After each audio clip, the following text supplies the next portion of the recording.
Everybody, welcome. Today we're joined by Catherine Liu, a professor at UC Irvine. Is that correct? Yep. And she is the author of Virtue Hoarders, The Case Against the Professional Managerial Class. This book's had quite the impact on me and anybody who's really been following the stuff I've been doing for the last year, especially anybody who hears me say whenever I say PMC in a sentence, honestly, I get it from Virtue Hoarders more than Barbara Ehrenreich or from Lind or from Frank or any of these other people who I might reference from time to time.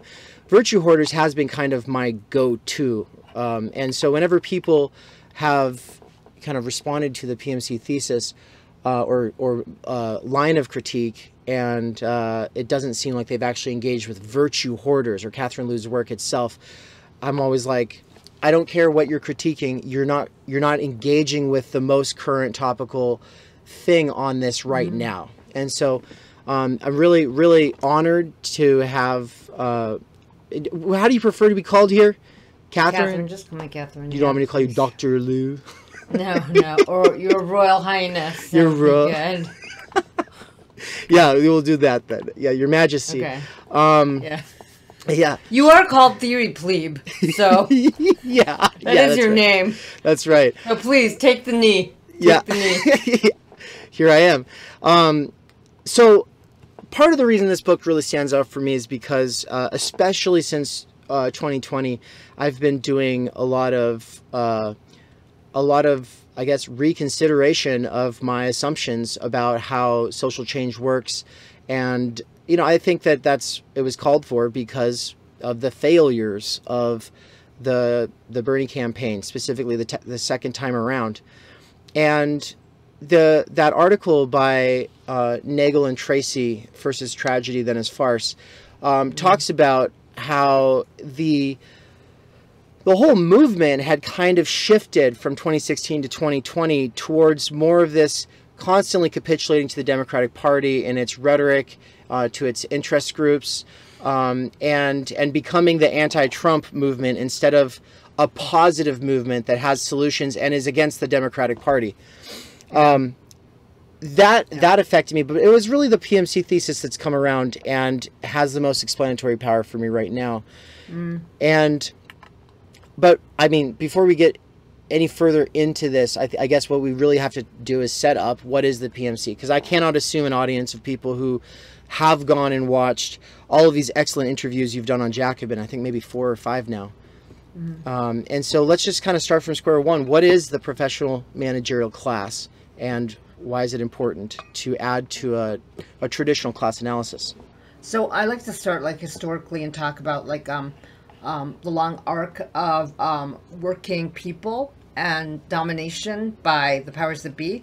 So you could think of the, you know, in a very epic historical materialist sense, the first professional managerial class apparitions were in the clerisy, who interpreted the Bible for the divine rule of kings. And this happens globally, right? You need a clerical cadre who are literate, and you have a large number of people, peasants under feudalism, serfs, who are not literate, and you have a smaller group of aristocracy which use arms, which are the landed gentry nobility, came from a kind of warlike class. And then you have this king who has to put down and rule over a very unruly set of nobility, and he also is, and it's a he, has to make peace with the church. And so you have a clerical class that comes in to manage belief and to manage the, the sacred rites. The thing about the real innovations, if you think about it from a Marxist point of view, in this kind of feudal role or pre-capitalist role, is in a figure like Louis XIV, who got Cardinal Richelieu, like I think the ultimate professional managerial class president, to be both his accountant and his cardinal. So he managed the money and the Bible and the church stuff. So as capitalism evolves, though, this class expands and it produces something called, you know, like literacy, what we think of as literacy today. And the other thing is the complexity of capital accumulation requires accountants, the accountant side of things, to be more important.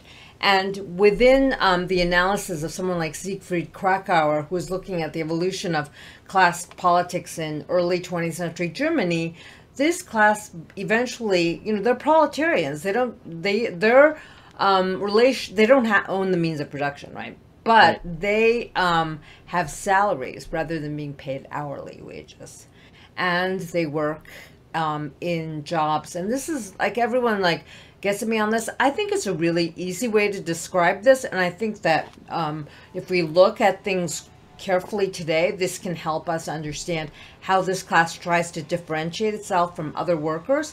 Is that it more and more does work that doesn't damage the body through like immediate heavy lifting, right? So in that case, like during COVID, like the people like me who had email jobs did better because we were able to sit in front of the setup, and you know, we get carpal tunnel syndrome. But if you're working in a mill, if you're working at Amazon, if you're working in a factory from China to Detroit, you're hurting your body. Right. And so that's, you know, we in the United States call it blue collar, white collar work.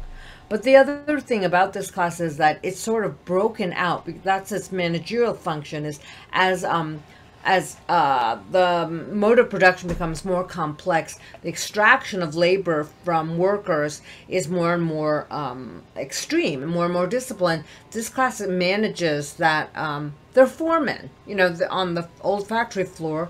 They were managing efficiency, managing exploitation for the capitalist owners, but they felt better than the average worker because they probably did, you know, they had a bigger picture of the production processes. So today, increasingly, like if you think about how this class has evolved, it's professors, managers, engineers, finance people. This class has become more and more powerful within, like, even the Bureau of Labor Statistics. Like in the beginning of the 20th century, the majority of Americans were factory or agricultural workers. That's obviously not the case today. The majority of Americans still do blue collar jobs or service jobs, but the PMC, the white collar part of this class, has expanded from 3% to 25% of the workforce, which is enormous, right? It's an enormous amount of growth. In what amount of time did that occur? But probably between like 1900 and 1985. So probably over 100 years. And there's, Barbara and John Ehrenreich first identified the importance of this class because, like, we can talk about like the mercantile capitalists versus the mercantile bourgeoisie versus the, you know, the credentialed elites. But what has happened in the United States since '68 is that the values of this class dominate left progressive spaces. And even to use the word space is very PMC. Yeah, like, yeah. I'm like... They've got a lot of visibility. Under like quotation marks, because they use like all the special precious language. And they want to monopolize the language of social and political change. And they've done a really good job of it, so that when the right wing is like, oh my God, they're all cultural Marxists or leftists, believe in this, I'm always like, what? Leftists don't believe in that. But then from their point of view, like the conflation of the liberal and the leftist is complete. And we know that the media, the culture industries, nonprofit foundations, government, politicians on the left liberal side have all gone to college. They've all probably gone to elite colleges. They all probably have graduate degrees, and they all are, and they all work in this way that they think they are on the side of progress. And so it's evolution as a sort of voice of progress, you know, comes out of the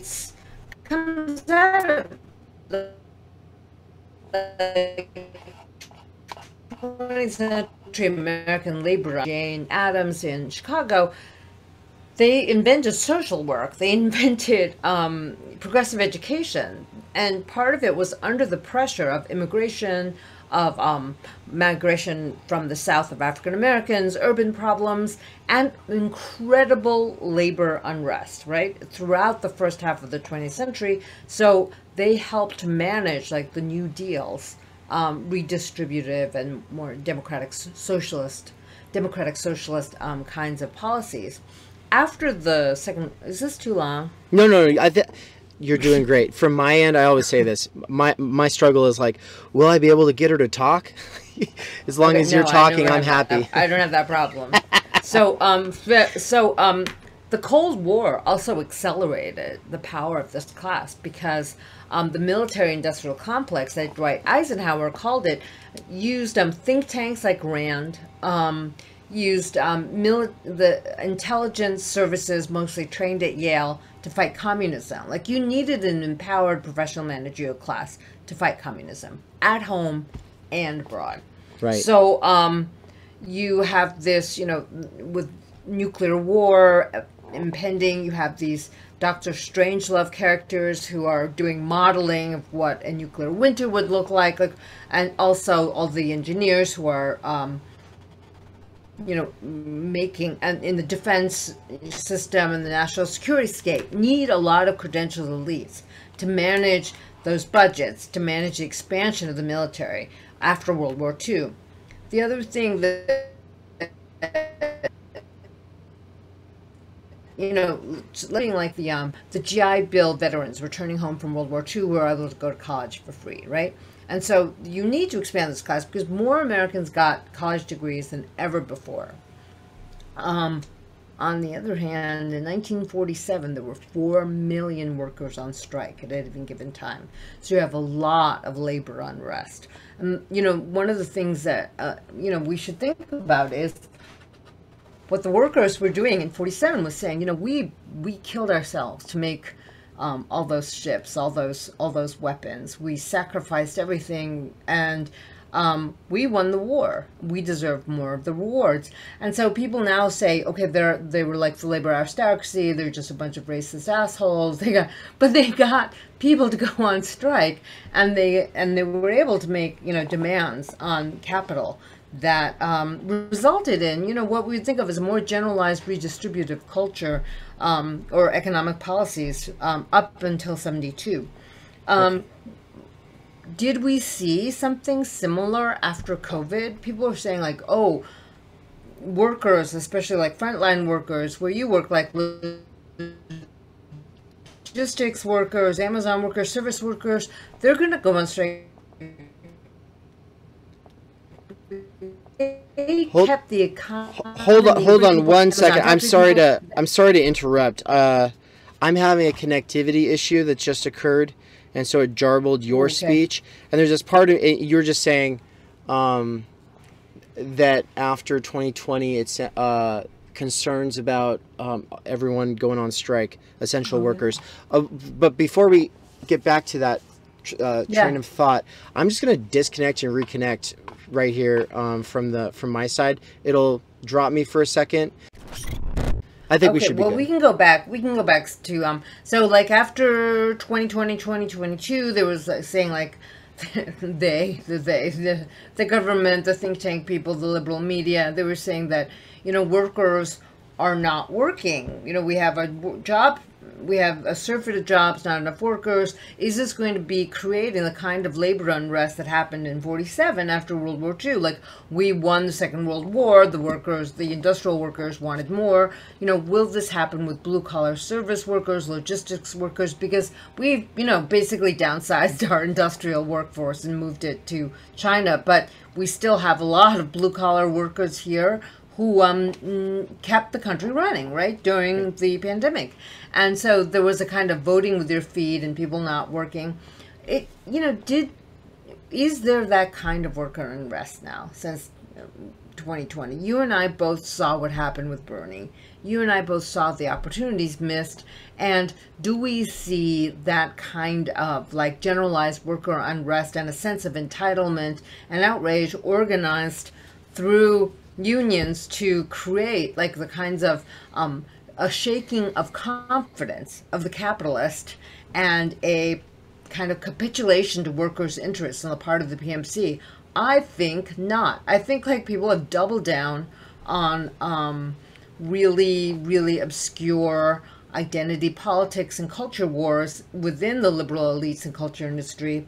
I mean, and there's a very, very thin level of like any kind of ideological commitment to working class causes, and or even to politics at all, because the DNC and they're just all on the grift basically. Right. So I don't see the equivalent happening. There was a window between the pandemic and between shortages of workers, between the sense of like what a working class vision of solidarity might look like. But I'm very pessimistic now at this moment. You've caught me at a really pessimistic moment about any kind of organized opposition or resistance to the liberal centrist, really oppressive capitulation to capitalism. And is there an American left even to speak of that's not completely dominated by the values of the PMC? No, there isn't. Nope. No. There isn't. No, there's not. And if you get on social media and you criticize the DSA, you will have like the most horrible. I tried it, and I'm thinking, left organizations need to criticize themselves and move on, and I just got blasted by I don't know, random people, but like, and people like Doug Henwood, who are part of this kind of, I don't know, old left elite, or I don't even know what, but they really want us to toe a line about certain kinds of language, certain taboo topics that we can't criticize the left for right now. So I'm pretty pessimistic, but I don't think at the same time that the liberal ideology is very secure, and I do think that the sort of rebellion against it will come from the right. It is. It does seem to be. It is coming from the right. It seems like the right today, even the corniest guys like I forget that TPUSA guy, Charlie Kirk. Yeah, even people like him will say pro-workerist kinds of things now, and obviously Tucker's a good example of someone who's been doing that for a while. And so what you see is, and this is where I lose the most hope, is because there are people on the right who are smart and opportunistic and adapting to the situation.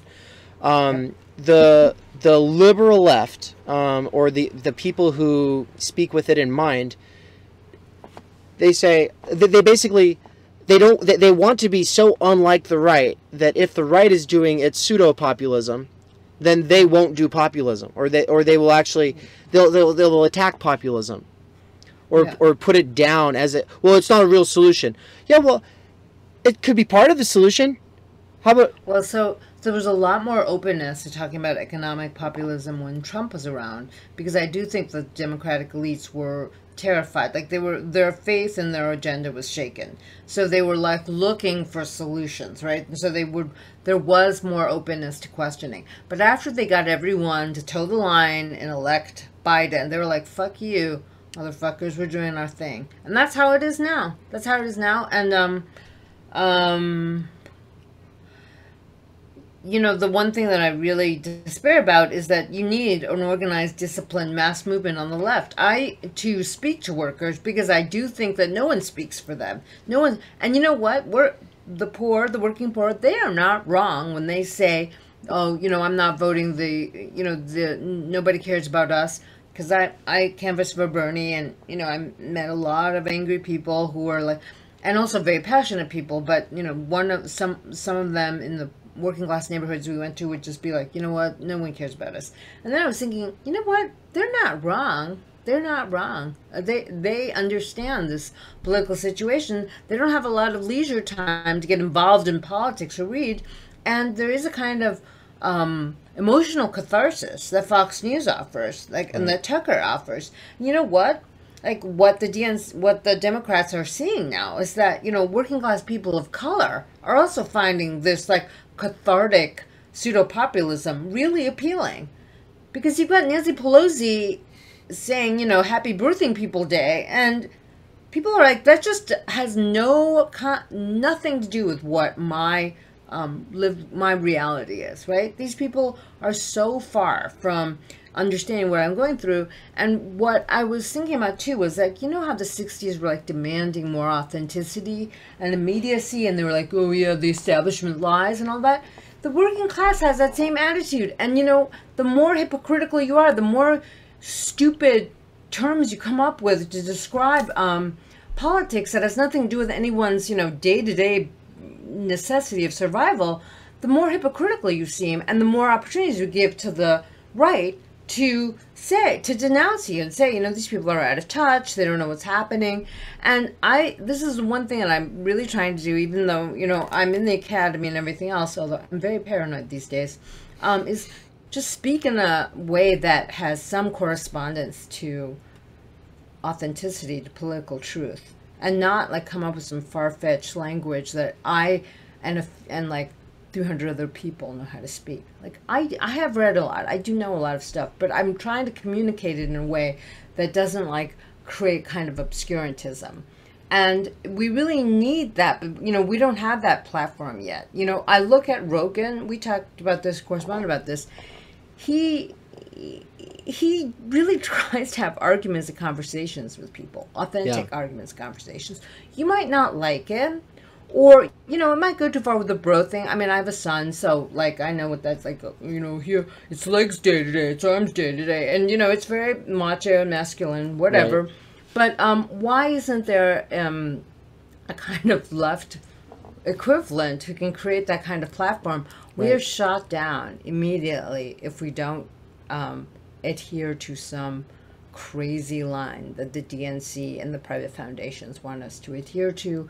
And then I do think that Angela herself is doing this too, that there are some people who've been pushed so far by this kind of left liberal conformity that they just don't care anymore about the left-right divides. Compact Magazine might be a place where some of this is happening. It's a little, I don't know if it's like actually going to reach the people. But, you know, I worked on populism for years, and I thought it was really an important topic and should not be dismissed. It should not be dismissed as reactionary. And, like, you always have to look at what the populists are reacting to. Right. And within the academy, you know, that's not necessarily a popular position, let's put it that way. I mean, this is just a silly story, but, you know, Etienne Balibar was like, is this big French Marxist, and he's come to Irvine. And this was many years ago now, like 15 years ago, when I was working on my book on populism. And he goes, oh, so Catherine, what are you working on? And I'm like, I'm working on populism, actually. I'm really on cultural populism, economic populism, as a form of dissent with regards to liberalism. He goes, populism? That's not good, right? You are not supporting it. And I was just like, what? You're like a Marxist. So I guess that's the line that, you know, the Marxists in Paris have decided, like, populism is bad. They think of it as Le Pen. They thought of it as the Front National. But when you look at the actual history of populism in America, the People's Party, it was an agrarian revolt against the monopolies in the 1890s after that economic crisis. So I was just like, wow, you know, we just, even the most eminent Marxists just dismiss this out of hand. And it also, no wonder we're fucked. So it's also in Adolph Reed and Kenneth W. Warren's book here, Renewing Black Intellectual History. There's one of the essays of Mr. Booker T. Washington and Others by Judith Stein. Mm-hmm. She talks about how the black and white farmers and miners alliances in the 1870s are what developed into the Populist Party, which was a robust movement before it was psyopsed and persecuted and crushed by both parties. And that you know, Jim Crow was a kind of, it's what we think of when we think about the betrayal of Reconstruction, but there's a lot of things that went into that betrayal. And these were not just, oh, white people decided to be more racist after the Civil War. No, this was the Democrats and Republicans putting through systemically racist policies to try to divide that populist movement.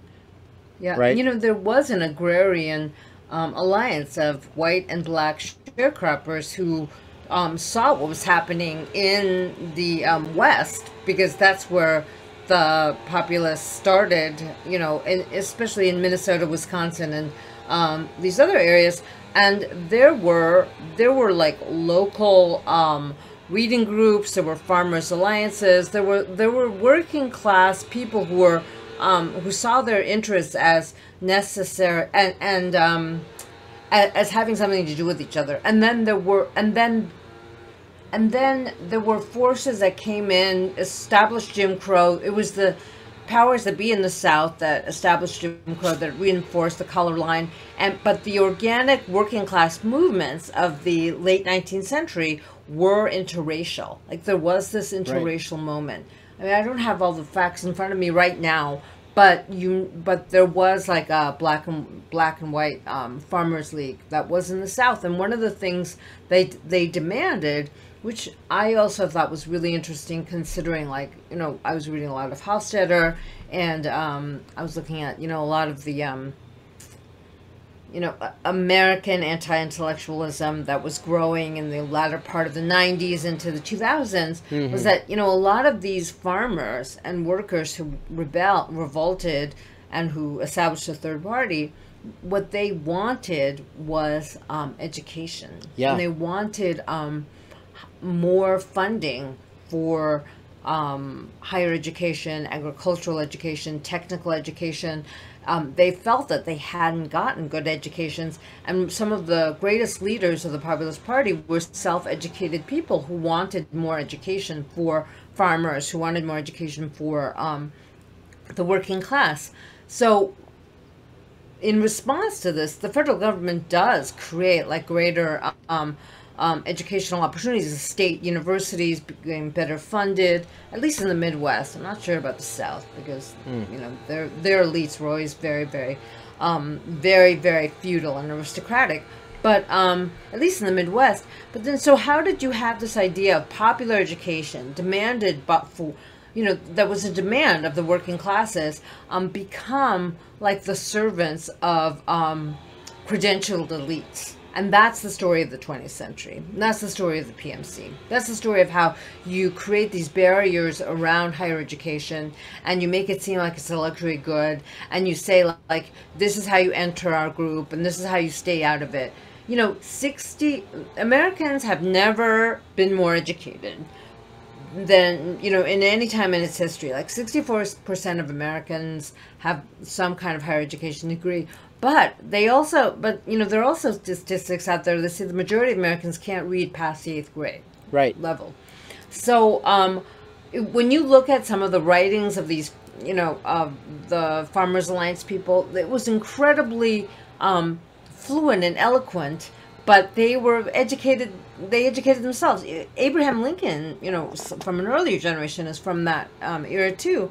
And what we have is general mass education serving the purposes of capital. We have an educational industry that starts with higher education, making it a prestige hoarding activity, and then a gatekeeping activity, and it becomes a justification for radical economic inequality. Like, oh, you didn't get your college degree, that's why you're working for $15 an hour, and I make $250,000 an hour.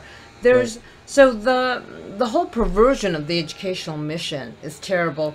But I also have to say, like, okay, that perversion is really horrible, but the exclusion of the Marxist point of view because of the World War, because of our anti-Marxism, is really sad, because I keep thinking about how Marx gives us a truly epic view of human history, and truly speaks to the evolution of work, and for the majority of human beings on the planet. Work, exploitation, inequality, political unrest, contradiction, like all of those things, like this politically epic point of view about the evolution of capitalism out of feudalism. That's so important. It touches every aspect of our lives, from sex to eating to dying.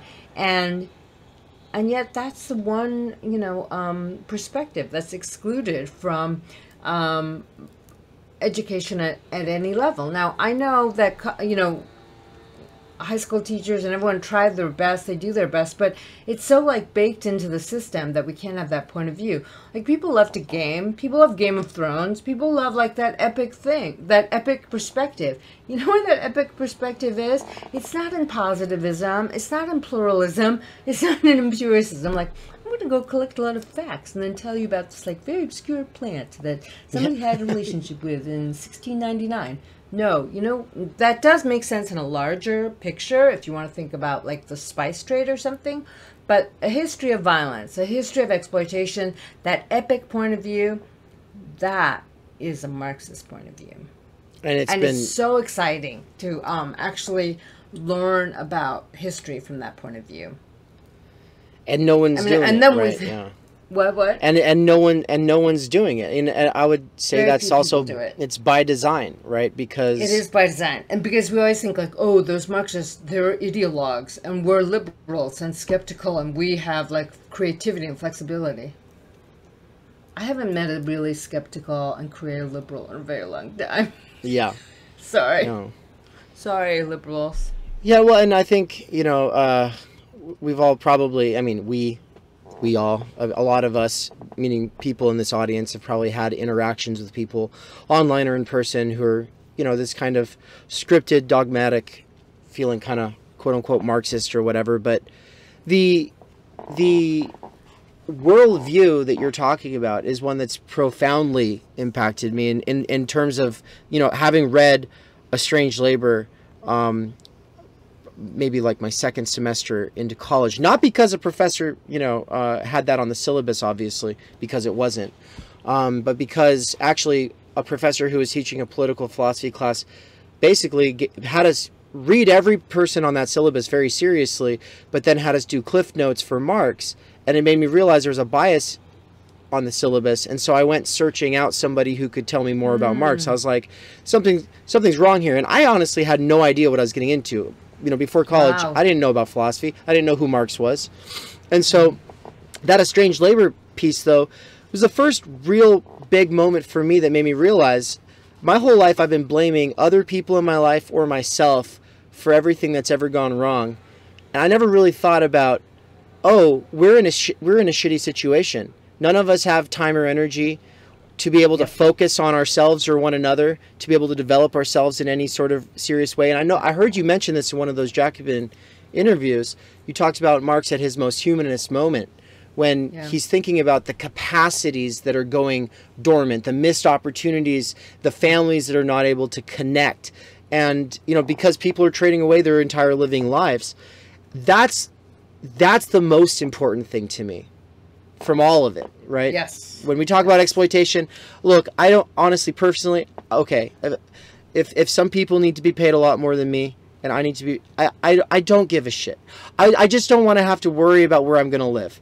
And I want to be able to have extra time and energy to be able to, you know, this idea that the PMC just wants to cultivate itself and all of this, we can talk crap about it, but it's like, well, yeah, but I also want to be able to do that. Absolutely. I think everyone should be able to do that. Yes. Right.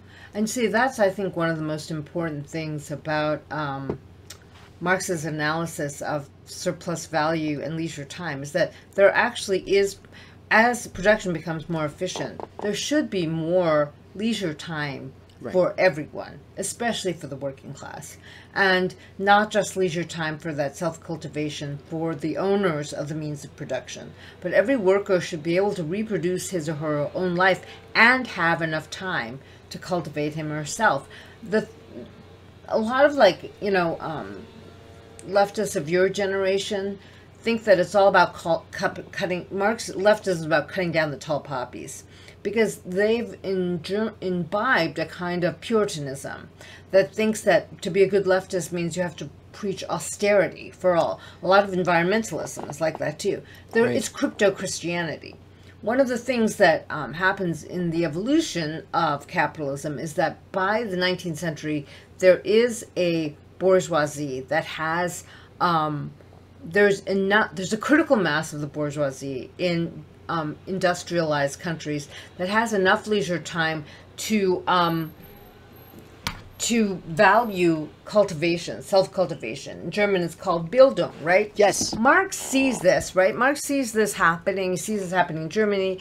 He sees this happening among the stupid aristocracy of England and the nobility and the bourgeoisie. And he's like, you know, everyone should have the ability to cultivate themselves and not be worked to death.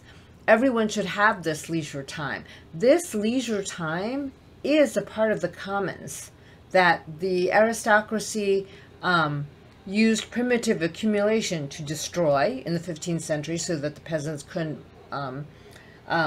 cultivate their lands or pasture their sheep any longer. And now, as a kind of human capacity, the bourgeoisie, and I'm making this leap, but is taking this sort of human capacity for aesthetic enjoyment, critical thinking, self-cultivation, and monopolizing it for itself on the backs of the majority of workers who in England had, at that point, a 29-year, life expectancy, who were, worked to death by that age, who were working from the age of 6.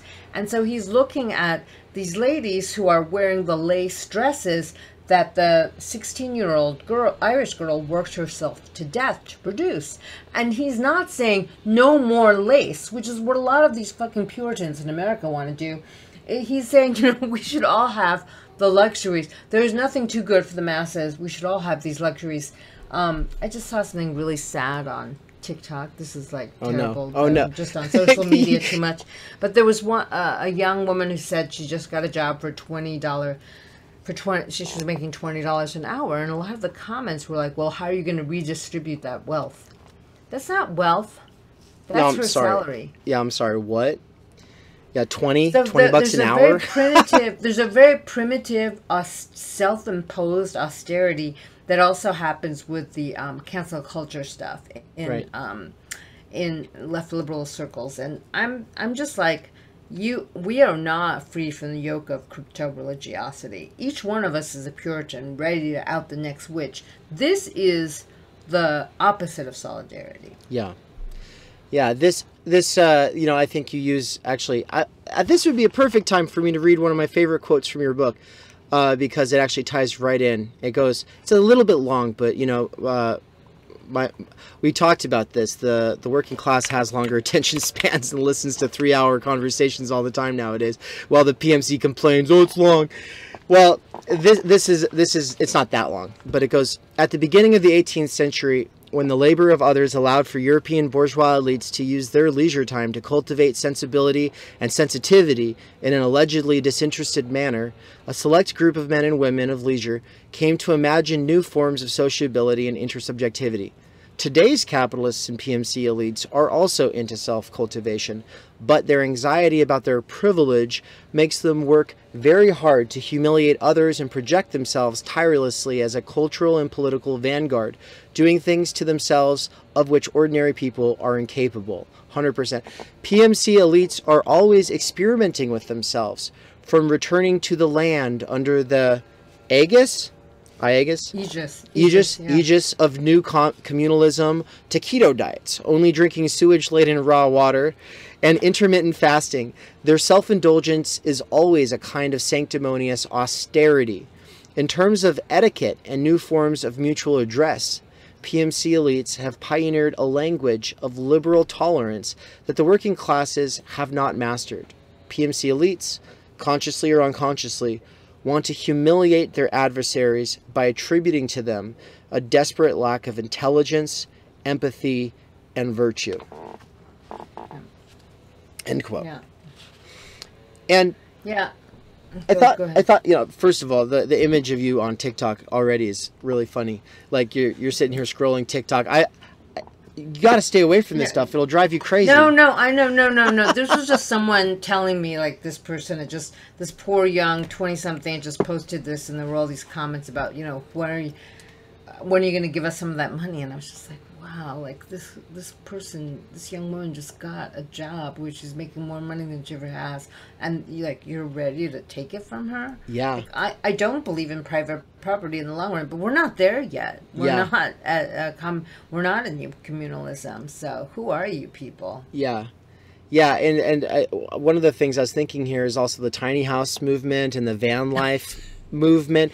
Yes. Right? And there's two... Nomadland, the book and the movie, too. Like, aestheticizing the destruction of a person's home, or possibility of even having a stable existence. Yeah. And one of the things about, like, the baseline existence that people need to be able to have time to think, time to read, the calm to cultivate themselves, as we talked about, this needs, this is based on like a basic right to housing, to stable housing. But more and more, as late capital has been chasing a falling rate of profit, all of our homes and ways of living have become objects of speculation. So right now, it's almost impossible for young people to afford either renting or buying a place to live.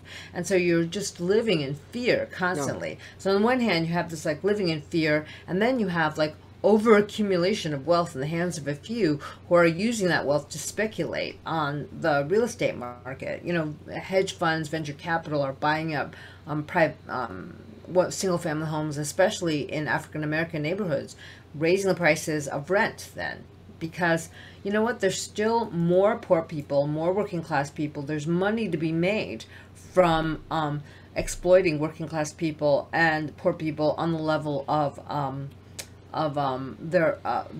their homes. You know, they're just, this is called like economies of scale, and they really understand it, because poor people are a way of making money for these venture capitalists. And this is the other thing that makes me really despair about left liberalism, is that they have solutions that are non-scalable. They're terrified of scalable ideas, like, you know, we'll just all recycle. It's like, that's not going to get us out of this fucking mess. It's an infrastructural problem. We need to have like a level of central planning and, you know, vision of a different world. Right. And this is why the U.S., you know, there are a lot of problems with China, but they say this is authoritarianism from China.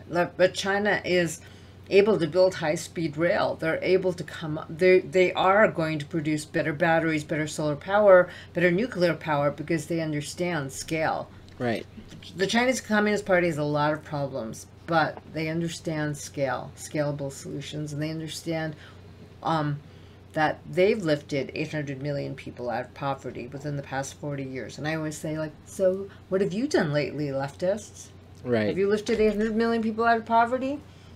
I don't know. There are a lot of problems. I'm not, you know, going to be a tanky like that, but you got to understand China to understand like what they're trying to do. And it's a very imperfect system, because they've incorporated capitalism into the system, created massive inequalities, and now Xi Jinping wants to go back to Marxism again. His ambition is to have socialism by 2050, but he felt that industrialization in China, the Communist Party felt like they had to catch up with the West. Right. And catching up with the West, you know, necessitated certain kind of accommodation of capitalist modes of production. State capitalism, they call it, right? Yeah. But yeah. I mean, and that's... But we don't need to talk about China right now. It's complicated. No. Well, and this is, I mean, there's a lot of directions we can go in here, but the one that I really want to get back on, so we've talked about what the PMC is, like historically what it comes out of, but I want to, what do you think is the purpose of this lens, this mode of analysis, this kind of critique? I know you call it self-criticism, obviously, because you say this is my class I'm talking about, and you've got PMC aspirant or upwardly mobile people coming through your classroom. You want them to be aware of what it is they're integrating into and what they're internalizing along the way. So, but for anybody who wants to be some kind of a change maker, who wants to make positive change, what are some of the benefits of not just, of sitting with this and really thinking through the PMC critique? Well, I'm still hoping that it is the most powerful form of critical negation, right? Like, Marx did say, like, criticize everything. And we have to negate the reality in order to get to that next level. We have to negate to sublate. And I also find it like,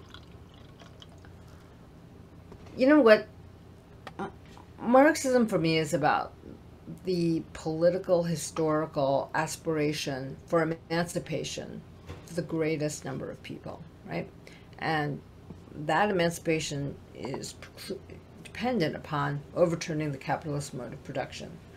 While we are not there yet, we can do certain things, which is ideological critique. And I know this sounds like, oh my God, when, all we can do is sit around and criticize, we're just talking. But I do feel like there is an inchoate rage and fury that the popular classes experience, and that we have to, my role right now is to speak to that, to affirm that, to put that in a context, and to help people think about what is possible, and that this is not, the given is not what we have to accept. And one of the things about that kind of emancipation, though, is not about like a, individual freeing of your mind. That's like libertarianism, and that's what we, that's the opposite. That's another aspect of American culture that's really hard to get away from. Like, so you've got our crypto Puritanism, right? There are witches everywhere, moral panics, whatever, purification rituals, like really terrifying. And then we have this libertarian strain, which is, I'm just going to do it myself. Like, I'm going to go out there and have farm and, fuck y'all, and I'm going to be, a militiaman or a communal hippie. Like, I'm going to make my own bread. I'm going to do my own thing. We live in a complex industrial society. That's, you can make your cabin, it can last for a while, but like that train, the libertarian frontiersman, the yeoman, that train has departed the station. We are connected in deep and profound ways. We have to be connected in deep and profound ways. And that, I'm thinking, for me, and sort of scholarship at this point, is about understanding what those connections are.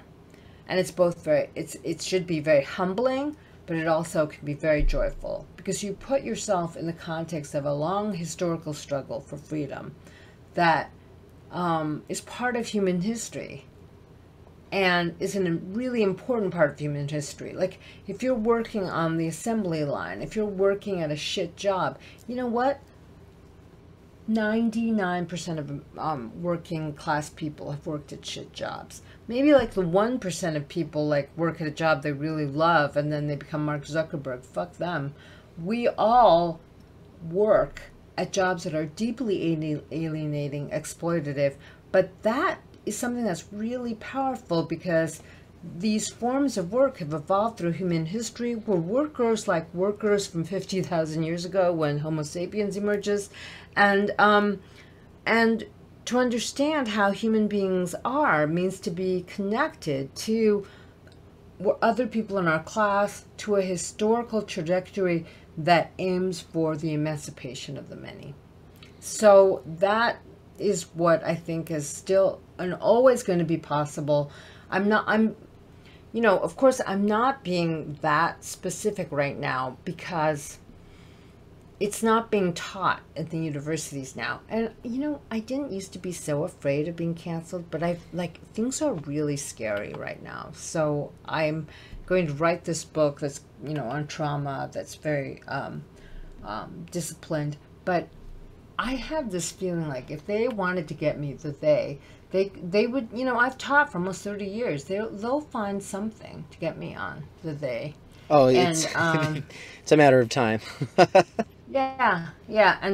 But what I want to insist upon is solidarity and conviction of our primary identity as one being shaped by our relationship to the mode of production. Yeah. Doesn't sound that scary, that scandalous, but it has implications that go beyond like focusing on our gender, our sexuality, or our race, our nationality, our ethnicity. Like the fundamental human relation to work and the mode of production also subtends our universal desire for emancipation and Right. dignity. Yeah, and you're either, like you've said, hurting your body for a paycheck, or you're somehow finding a way to make a living, maybe a good one, off the tops of the people who are hurting. Yep. And What was that really- is I just feel like sometimes a simplistic hierarchical analysis is okay. Then you zoom back out and we can talk about capitalism some more. But at the most simplistic level, you've got people breaking their bodies. And then, yeah, you got people who are alienated in their office spaces. Breaking but their they're, minds, yeah. They're breaking their minds, but they're not breaking their bodies. And then guess what? They get to go eat some really good food for lunch, right? So there's these Right. there are Right. these little ways The that perks. it pays. Yeah, There's some yeah, perks. yeah. Yeah, exactly. So one of the things that Krakauer in The Salaried Masses, which is an incredible study, anthropology of German workers in the interwar period, which is a sort of explanatory mechanism for him to understand, like, the German petit bourgeois susceptibility to fascism, was he talked to this, like, white-collar worker who was, you know, it's a lot like the downsizing movie that George Clooney was in. I can't remember, but this guy, you know, wrote pink slips, and Krakauer asked him, like, so what would you do if you were told to fire yourself? And he said, well, of course, that would be the best thing for the firm, so I would do it.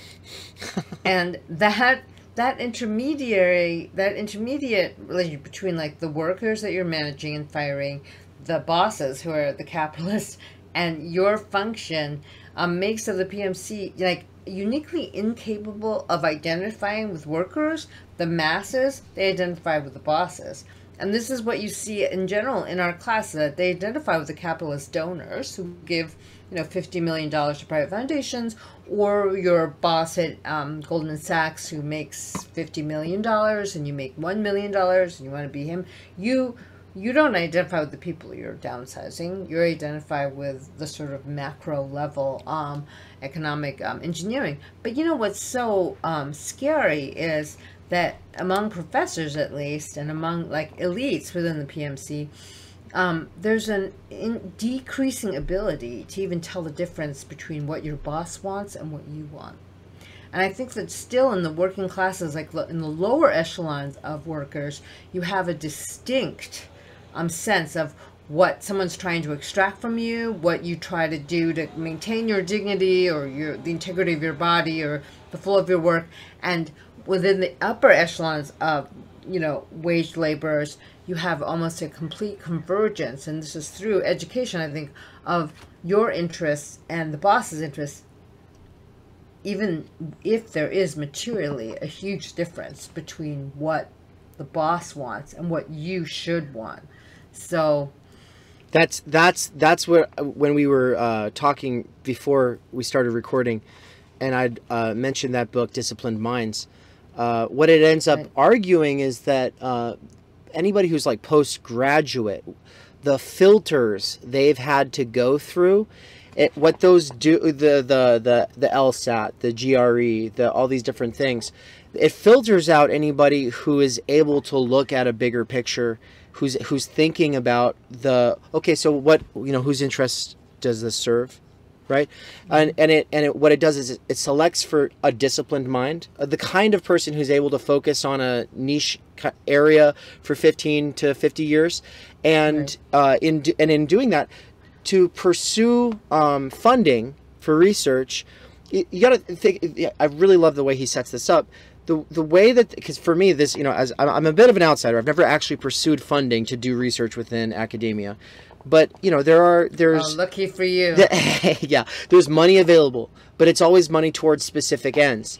And so you look at all of that, and then you've got to find a way to take your personal story and all of your interests up until now and the things that you've done, your CV, whatever, and then make that logically lead into this research interest that they have. It is that thing you're talking about, that harmonization of interests, and what kind of person is selected there? You know, a person who says, "Well, I'm researching this thing because I want to research this thing." Oh, do you? Well, this thing that you want to research just happens to be what's being funded by the military-industrial complex, we might add, right? Right.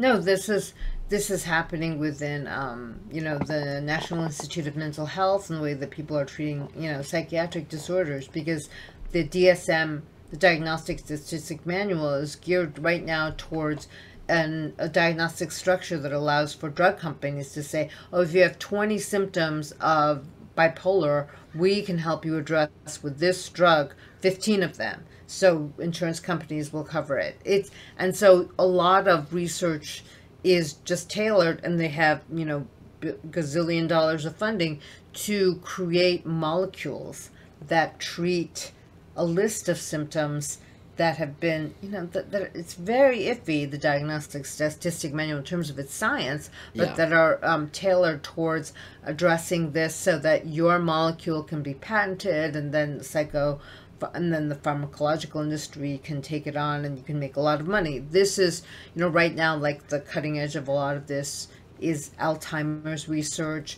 It's, you know, we have an aging boomer population. We also have, like, more mental disorders, mental illness problems than almost any other industrialized country. So if we come up with the right diagnoses, and we come up with the right molecules, it's the for-profit big pharma that drives a lot of neuroscience research right now. That you look at that.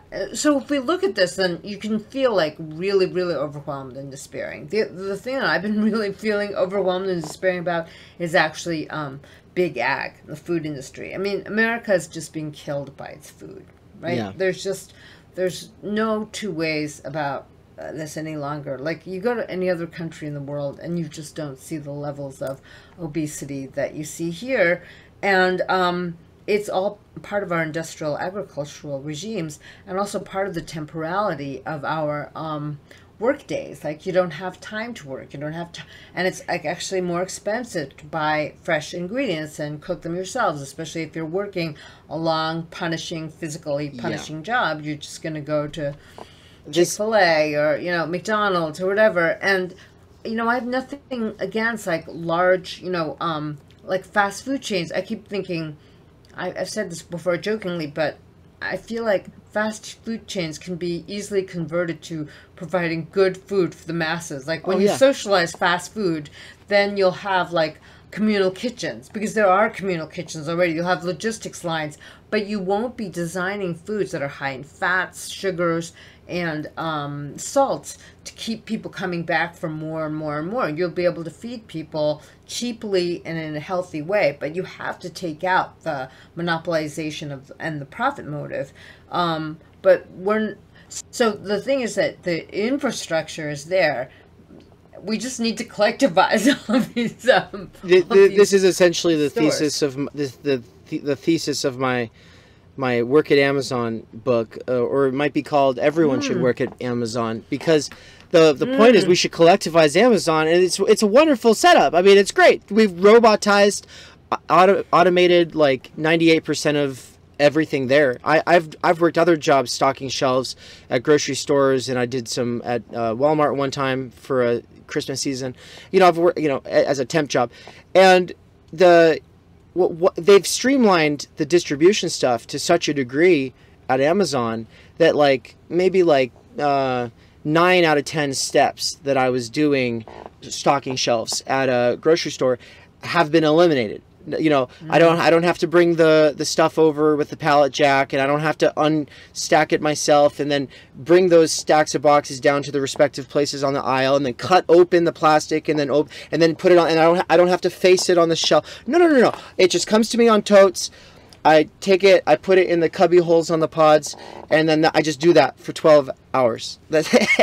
Now, I would prefer to do it for 6 hours instead of 12, right. And I would prefer, you know, I like the way I'm currently, right now it's 3 days a week, and it's 12 hours. It's technically 12 and a half. I have this argument with people all the time, because I'll say it's a 12 and a half hour shift, and then they're always correcting me.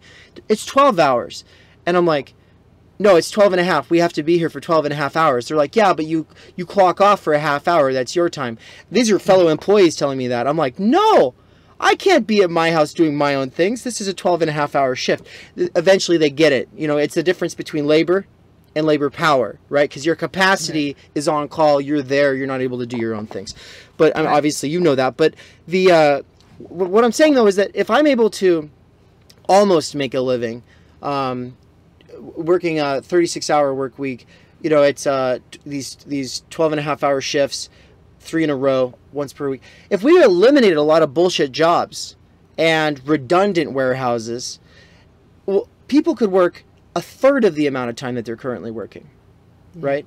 If we redistributed the actual jobs that people need to be doing. This is where it becomes the whole PMC critique becomes crucial to any kind of solution. I've not written a book about the solutions or anything like that, but just if you're thinking towards solutions, you're not really thinking if it doesn't involve a radical redistribution of the kinds of work that people would be doing in their lives, but more importantly, not making that kind of work their identity or their entire function or role in society. Right? Oh, I help do production or distribution, but that's just part of my life. The rest of my life, I'm doing a million other things that I care about a lot more. Right? You're fishing in the morning. Fishing in the little cattle tending in the afternoon. Yeah. And then this is what we're doing right now. It's the critique over pints. Yeah. Right. No, I do feel like the foodways are killing us, and there were all these critiques that came out, like Food Inc., Michael Pollan's The Omnivore's Dilemma, all of those things about like slow food.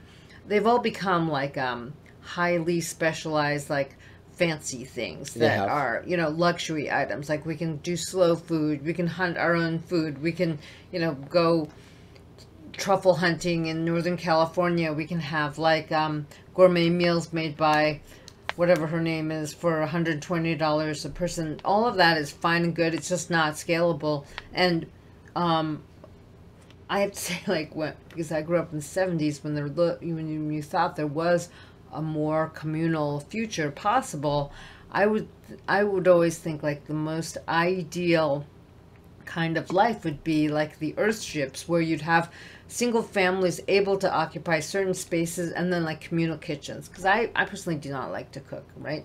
Yeah. But, you know, I will. And also it's expensive to go out. So, but if you had like a communal kitchen where, you know, people could provide healthy foods for like just a pod of families, then you would free, you know, mothers from the drudgery of cooking every day. And this was part of the communist agenda, the Soviet and the Chinese communist agenda, was that women should enter the workforce, women should be active politically, professionally, industrially, and, you know, freed from the slavery, from domestic slavery, where they were just in charge of their homes and shopping and everything else. And you know, all of these like really specialized, like fancy kitchens that these rich people have that they never use are really hilarious to me, because it's a lot about the theater of like fine dining, but they can afford to have good food. You know, average people should be able to afford to go out and have good food and not kill themselves. You know, because we should collectivize food preparation, and also take away the profit incentive from high fructose corn syrup and all this other stuff. And it just really worries me, because the industrial production of food is producing like incredible health issues for Americans, and it's a disaster. Like we have a couple of like disasters coming down the line, and everyone is talking about the environmental disaster. Well, there's the nutritional and health. There's the public health disaster. Right. Monocropping is, you know, the scale that you're growing that corn at, or whatever it is in inverse proportion to the nutrient density, right? And that nutrient and it density doesn't have to be this way. Yeah. And that nutrient density is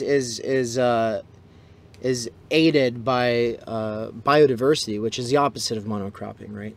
And so actually, Michael Pollan in the Omnivore's Dilemma features Joel Salatin, that farmer, I think in Virginia, who's got the polyface farms. And my parents practiced polyface farming. And in Idaho? Yeah, in North Idaho, which is practically a different state from where I live, because it's like 7 hours away. But I actually brought Joel Salatin to speak at Boise State when I was a student there. And 450 people showed up. It was really cool. And the people who showed up, I think a lot of them, most of them probably, are the kind of Michael Pollan like audience, you know, his kind of, they shop at the Co-op or Whole Foods, you know what I mean? Like they wear the nice Patagonia jackets and stuff like this. And they're interested, right? But this is a part of that sort of, you know, solutions to big systemic problems as consumerism. But what I had him come to talk about, what I had Salatin talk about was, can this kind of farming feed the world? Yeah. Right, because that's the big question. The main question, I think, to me. Yep. Because obviously, like, we think, well, we need this monster egg approach. We don't. I think that his arguments are convincing. On the one side, just the government getting out of the way would probably be helpful enough, because enough people want to farm. I think it's a part of the... Right. There will always be people so who you want mean, to. like, the subsidies. Right, because the government subsidies to big ag out of the way. Yeah, if you just got the big subsidies out of the way, that alone might make the difference. But also, if you subsidize the smaller to mid-scale farmers, farmers, to the small farms. Yeah, yeah, absolutely. Right. And so, and you know, it's for anyone not familiar, it's an approach to farming that brings in a lot more biodiversity. You're using the flora and fauna in a way that is cyclical. You're moving stuff around. You're building soil, and in another sense, it's like going back to this family farm model that was destroyed by consolidation, by Big Ag, by Monsanto, by Archer Midlands, Daniel Midlands, whatever, which is the idea of the American family farm as a place that produced many different kinds of goods, that had animals, that produced flowers, that made honey, that made that it made grains, fruit, and then so you had, you know, you didn't call it biodiversity then, you just called it like, you know, it's just farming. You raised a lot of crops and you had animals. It's called farming, and it was always very precarious, right? And it was always based on, you know, a shaky economics, but it needs like an infrastructure. It needs government support. It needs state support. It's not impossible. America has enough land. It has enough people who are willing to farm. But if you are a, you know, farmer in Iowa growing corn, you know, you've got Archer Daniel Midland selling you the seeds, selling you the fertilizer. There's one bad, there's one bad harvest and you're more deeply in debt, and then you've got like the other giant hog farm next to you ready to buy your land. Right. You basically you're just mortgaging every harvest every year, right? And so what you and I are talking about are actual transformations in the modes of production. Right? And it's not very radical even. We're not like going, you know, let's collectivize and make communes or kolkhozes. We're actually proposing like a return to family farms, large family farms to scale. I believe that we can feed people in this manner too. That doesn't make like the family farm pig or the organic thing like 3,000 times more expensive than the supermarket, but makes it scalable, available, mass produce it, because there are people who want to farm this way, because we have enough land in America, and because people need to eat more healthily, right? There's need, there's demand, but we have to break the back of the capitalization, the for-profit farming that's killing people and killing the land too. So Salatin has like this incredible strength of character, right? And he had a big enough farm that his family didn't break up. So there were all these conditions for his family to be able to, you know, survive this consolidation and the monopolization of things. I mean, you know, when I was working in the University of Minnesota, I had a friend whose family is from Iowa, and they were, you know, very similar, sort of, you know, family farm kind of. They had a family farm kind of ethos. It's an incredibly hard life, and when everything around you is becoming hog farms, and your farmhouse is just smelling like, you know, shit, your kids don't want to stay.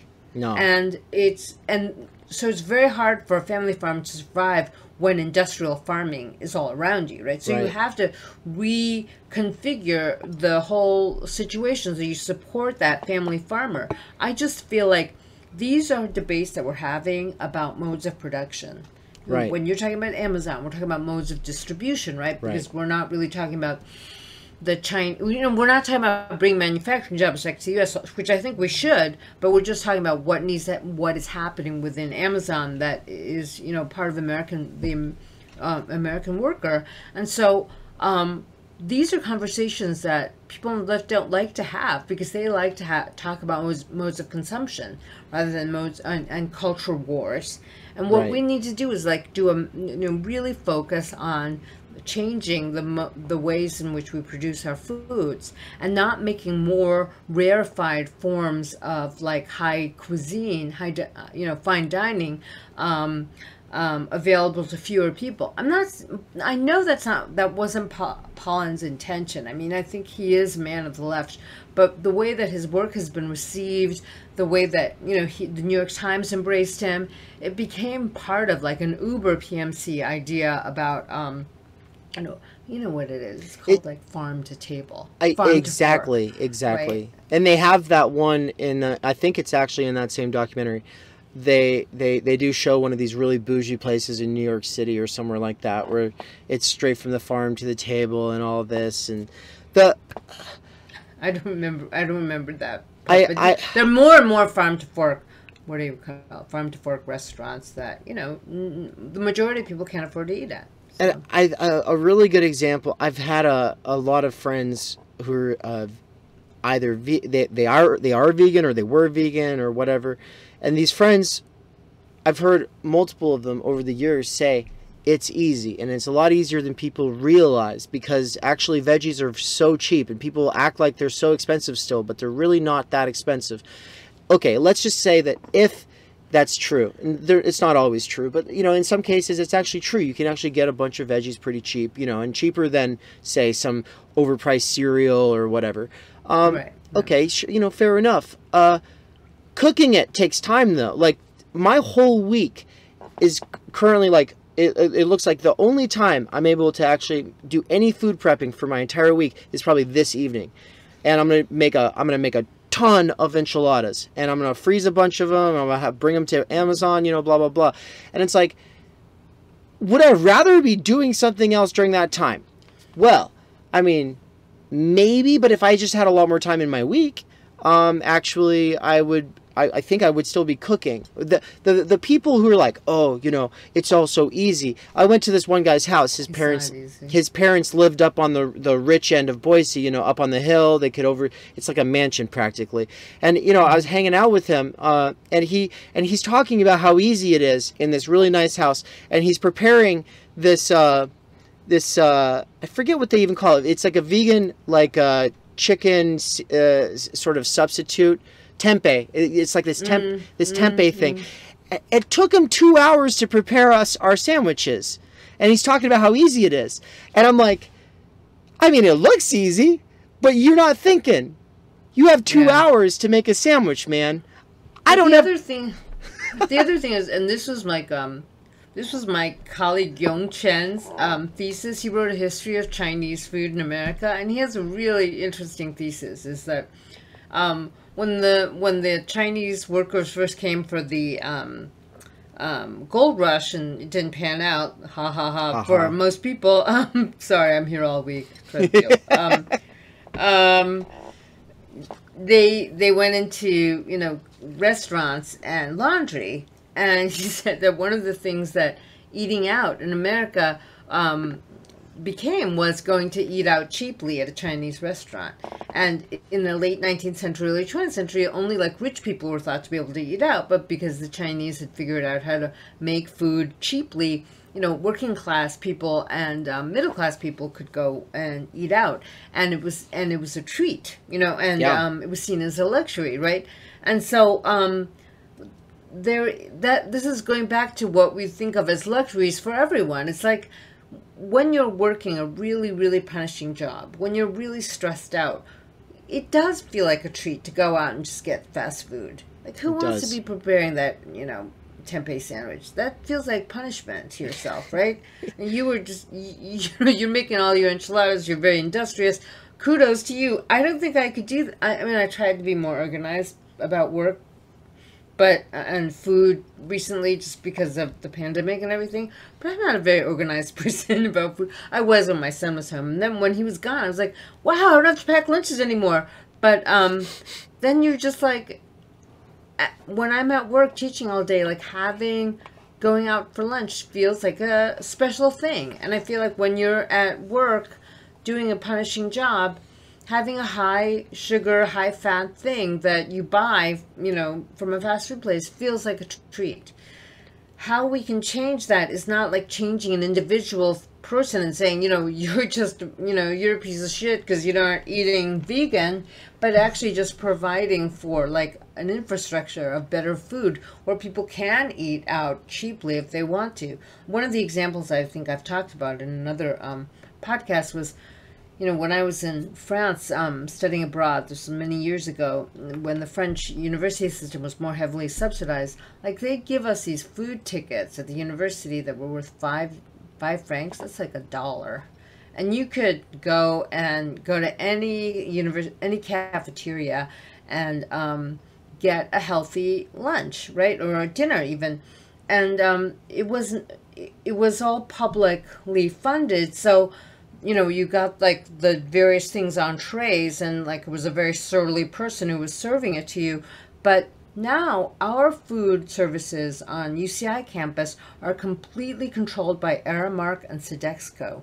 I don't know if you know those companies. Those were companies that pioneered outsourcing for NATO troops during the Balkan Wars.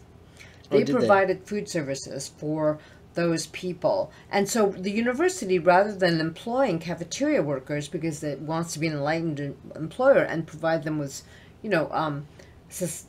salaries and benefits, it would rather give the contract to Sodexo and Aramark, famously anti-union, private VC-funded companies who then hire workers at minimum wage without benefits to serve foods that are contracted by Subway, Panda Express, whatever, like all the fast food joints that then pay rent to the university as well. So even though universities are nonprofit, they've cut their food services budgets by farming it out and then like selling the spaces to private companies who, brand themselves into the minds of young people, so that you're just like, I need a Subway sandwich. I'm hungry. I'm going to have a Subway sandwich.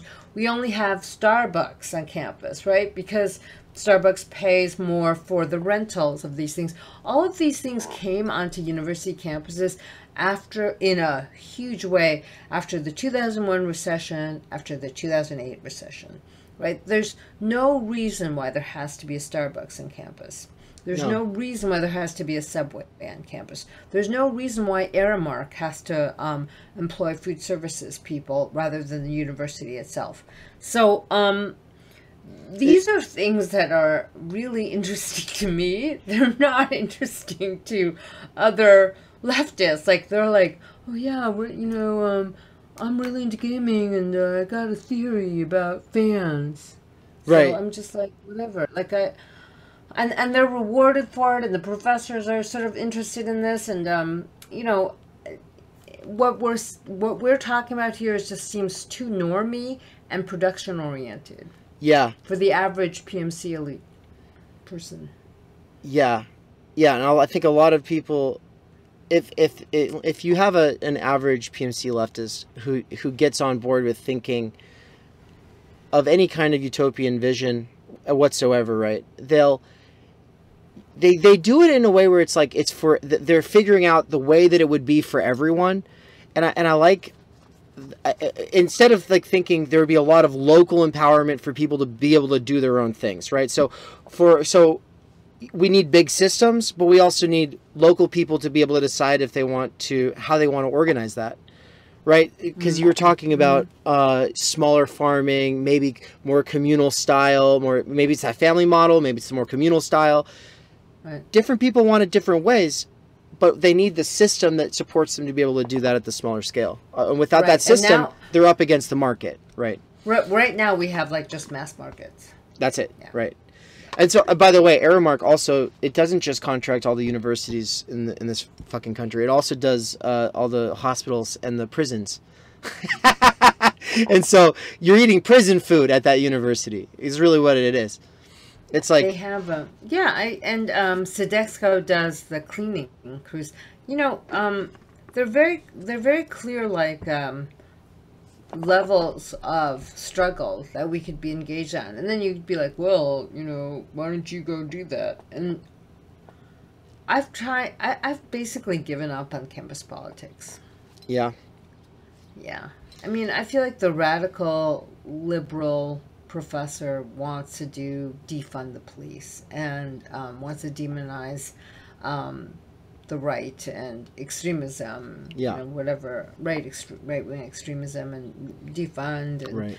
You know, they want to do land acknowledgements, they want to declare themselves against settler colonialism, but nobody wants to focus on the issues I want to focus on, and I don't like land acknowledgements because they don't look at the actual economic infrastructure of what makes it impossible for our students to afford to live where they're going to school right now.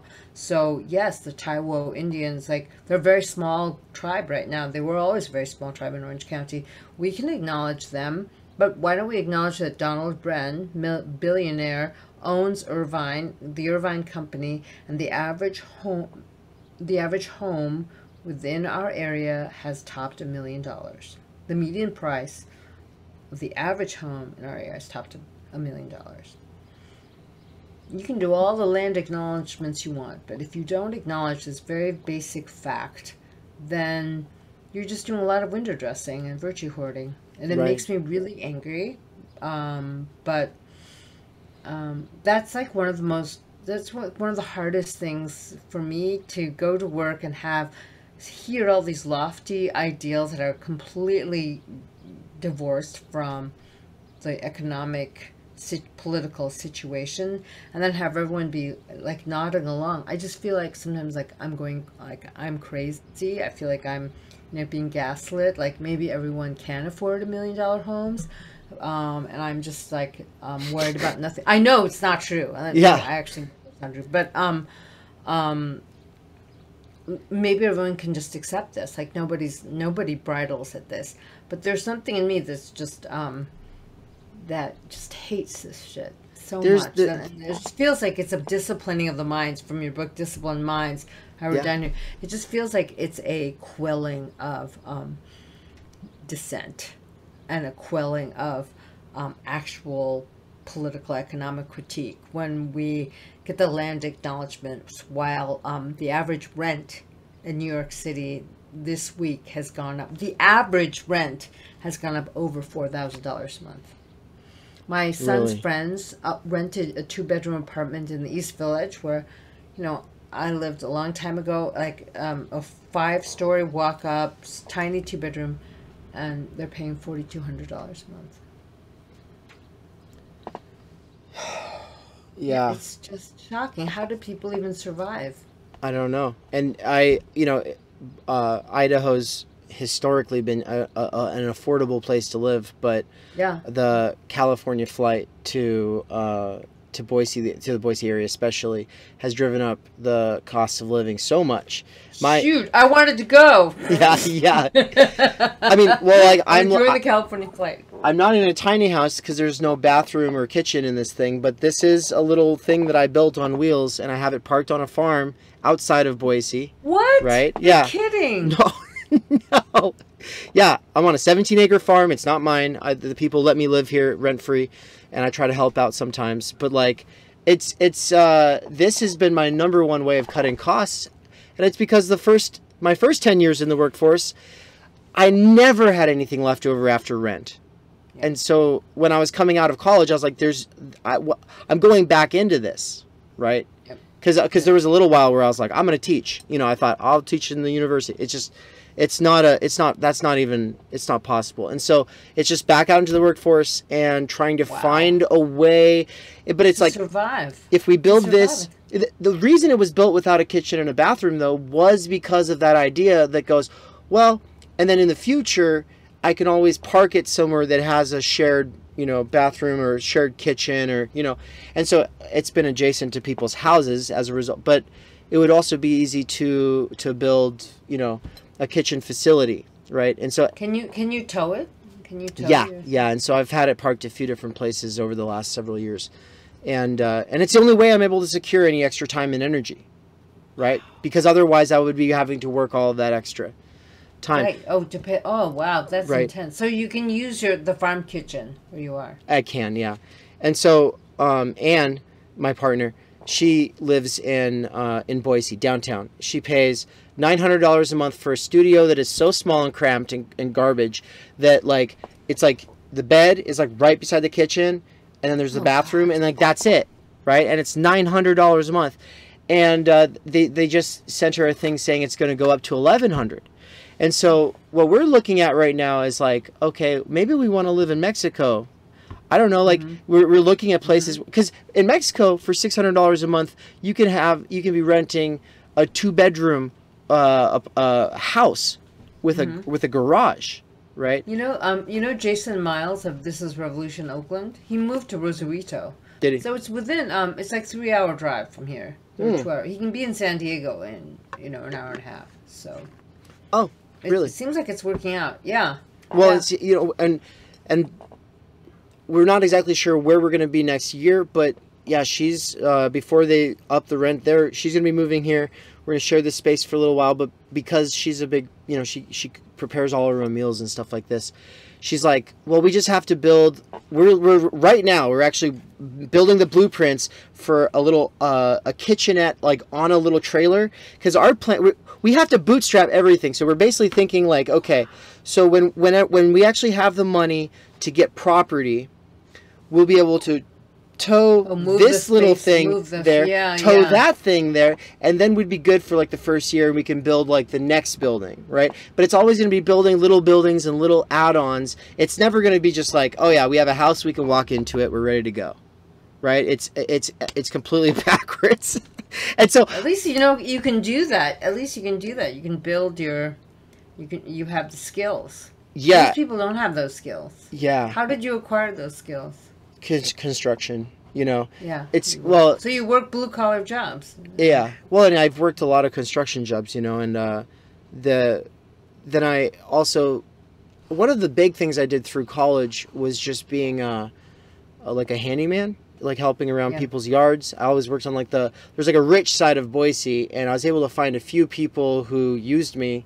I'd go up there and tend their house or whatever, and I paid really good. And the part of that job is just whenever people are like, "Oh, do you know how to do this thing?" Just always say, "Oh yeah, I do," and then you, and then get on YouTube. Go on YouTube. Yeah, and then YouTube how to do the thing, and then I show up and I'm like, okay, I can do this. I know how to do this thing. Oh, wait a minute. I'm just need to take this call right now. Yeah. That's hilarious. They all figured it out eventually, but it's like, oh, I need my fence replaced. Oh, YouTube. I need my sprinklers fixed. Oh, YouTube. And so I think I've been like part of like ruining Boise for all of you guys because when I came back to California, I was like, you know what? What's the perfect place? Boise. College town in a red state. That's like it's the utopia. And then people are like, but there are all these like crazy militia there. I'm like, it's a college town, so it feels like Austin or Berkeley or whatever. Yeah. And then it's got beautiful wilderness. So I'm afraid like I'm spreading the it's your fault. Word about California. Yeah, it's my individual fault. Just going, Idaho, man, that's the way to go. No, well, you're trying to escape the trap of wage labor, and it's amazing how it's just become more and more impossible for your generation. And so we have a progressive liberal elite who are completely divorced from the actual dilemmas from this kind young of working class Americans who have had to improvise these kinds of lives.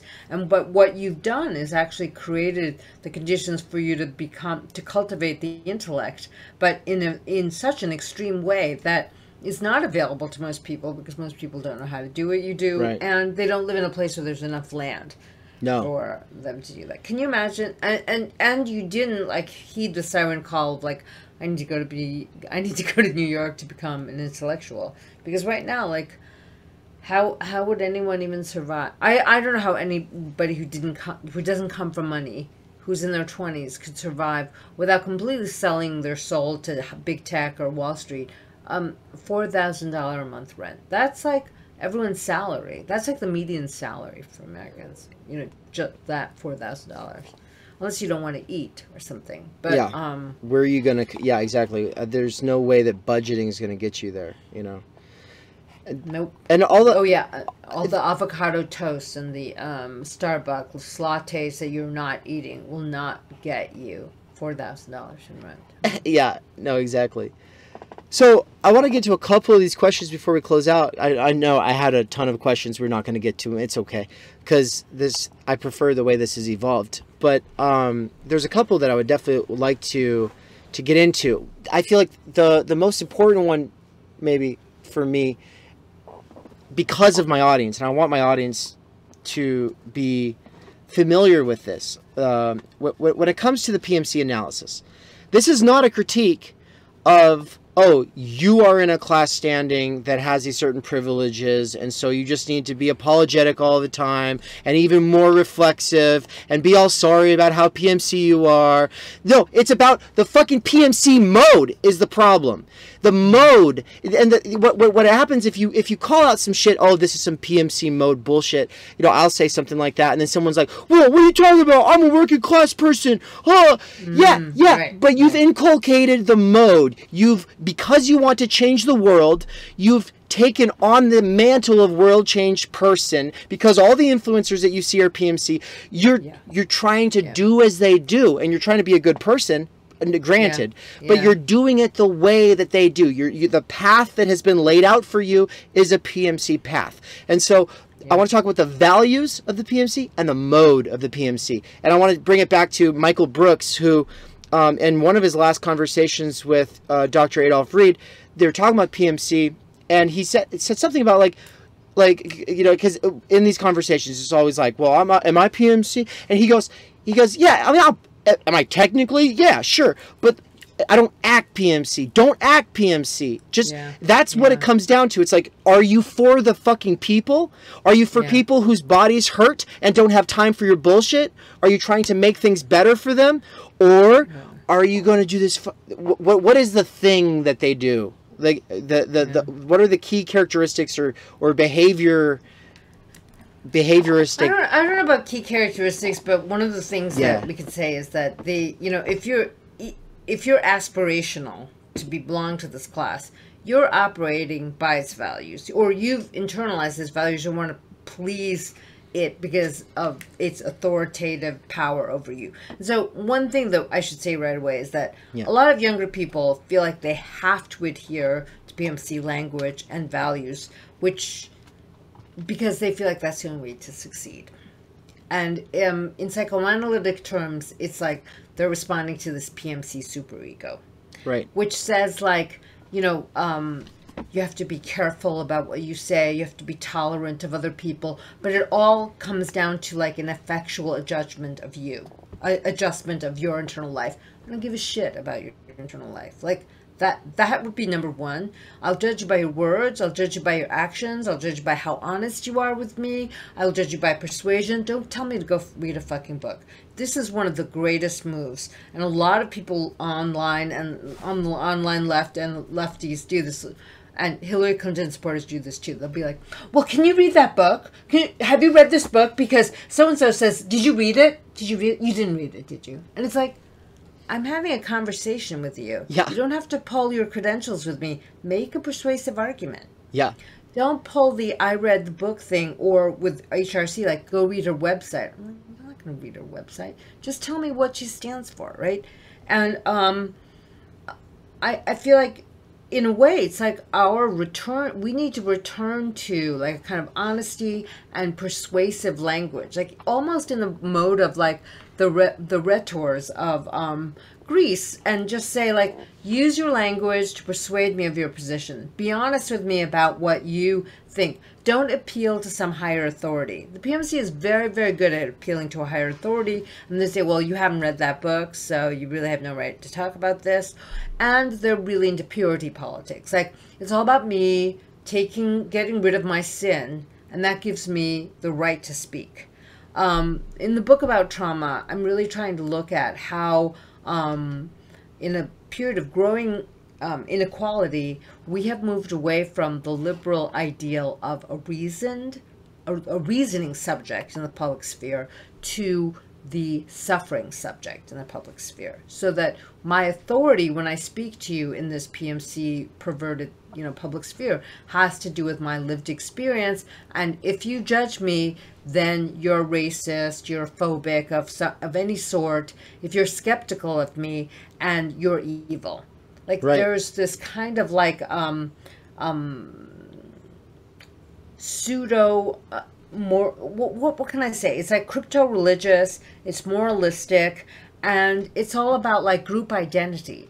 So a lot of that happens through consumerism, through buying into a certain kind of language protocol, and if I don't adhere to that, then you're immediately ejected from me. So one of the from my circle, and so a lot of these young people who take on this language, they been taught by their professors that they need to speak this way so that they can get the grants, as you were saying, or they can get the job. And so I feel bad for them, but they're also they can come at me really strongly, and I'm just like, forget it. But I do feel bad for them because they feel like that's what they have to do to succeed. They have to distort and mutilate their own capacities for reason to adhere to what I think is like a very cultish way of speaking about politics, speaking about intersubjective relations. And, this happens on the level of intimacy, from the level of intimacy to identity. And in the end, it's just extremely narcissistic because it's all about like me apologizing or acknowledging or doing something to myself to make myself acceptable. But if we all participate in this, we can be in a group, but it really takes away from the dynamic robustness of communicating with other people. It actually undermines trust because it makes you feel like if you make the wrong step, then you're canceled, you're excluded. And people don't trust the way that and so it's all speech acts. It's all performative speech acts. Like, how are you obeying these protocols? If you're not obeying these protocols, you're an asshole. Well, we know that when we actually look at working class environments, or environments where there's a lot of physical labor at stake. One of the things that you have to do when you're on the assembly line, and this is the great discovery of Marx and solidarity in the 19th century, was the factory itself created the conditions of solidarity because the workers had to depend upon each other so that they weren't killed, they weren't, and they didn't lose the flow of labor, right? Right. The foreman creates a kind of incentive structure that makes us all competitive with each other. The union tries to make us more aware of how we're interested, how our interests unite ourselves. But the thing about there's a rough language of teasing that's part of intimacy. It happens among women, it happens among men.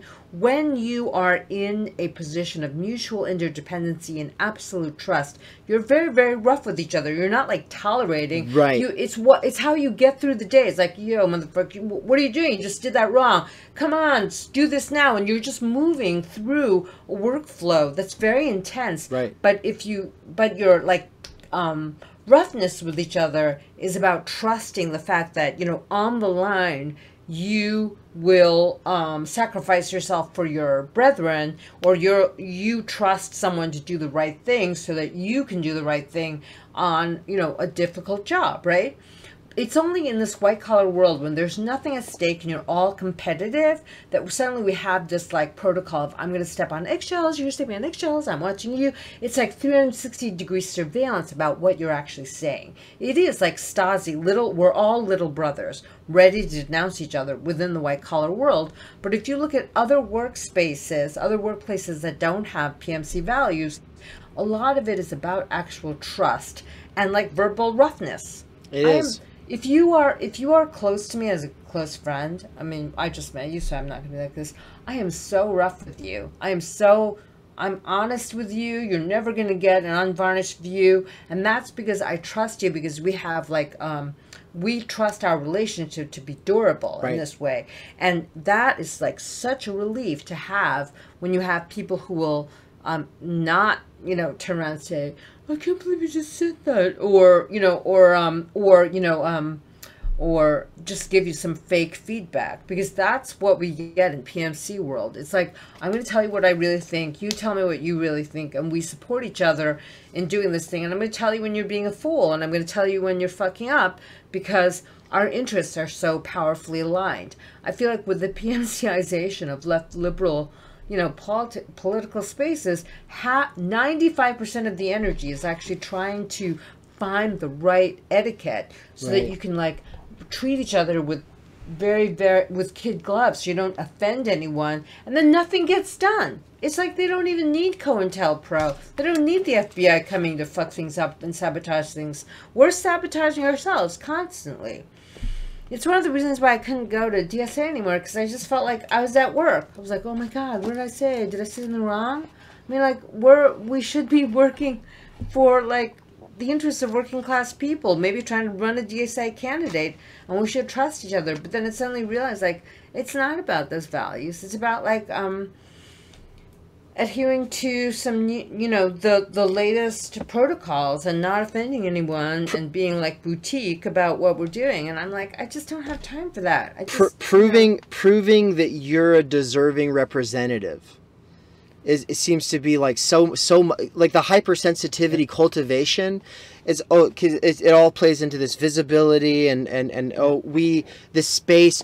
So who's in this space and who's representative in this space? And so I'm centering the people who are traditionally, historically marginalized from this space. This is the DSA today, and then it's always this, that their activism is cultivation of hypersensitivity, which means my ability to take offense is my virtue, and it proves my deservingness of being able to represent those people who I'm supposed to be able to empower, right? 100%, 100%. And you know what? You just like take all the political energy out of a room. You alien, and then they're like, why do we have more working class people here? You know what? They don't have time for this. Right. They don't have time for this kind of thing. I mean, unless they're like trying to go to college and they want to get a job in a liberal arts college or something like that, then they're like, oh, I'm going to go to DSA and learn how to act. I have to say, I'm just so disappointed in the organization, because I really, really wanted it to be a viable left party. Same. And now, like, certain people on social media think that I have this, like, superpower or something, so if I criticize them, I'm destroying them. I'm not. I don't have that superpower. They destroyed themselves in 2019. I know.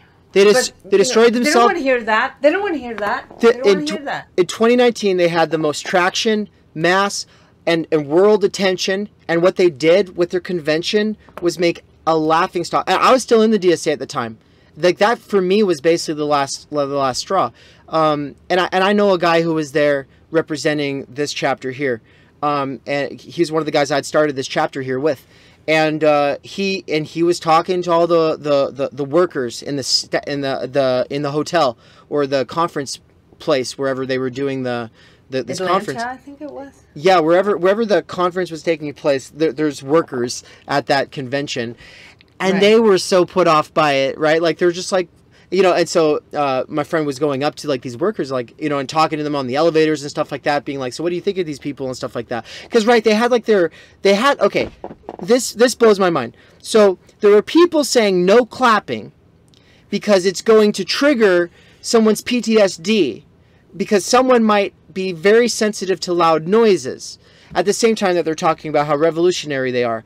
But, okay, look, there is this part of me, though, that's always like, hey, there's room enough for everybody. We can make this work. So, hey, there's people who want to have like a, you know, a very like, oh, version of this. Well, guess what?